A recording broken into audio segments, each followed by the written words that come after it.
How you like this spot? How many squirrels did you see this morning? I didn't see a thing this morning.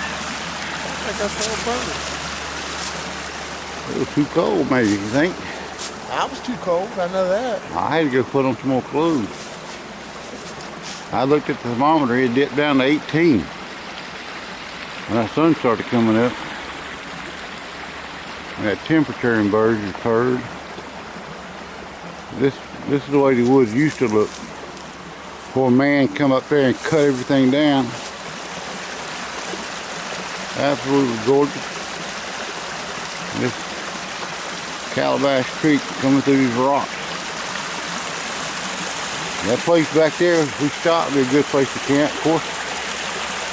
This one would be too, except and people live right up the hill up there.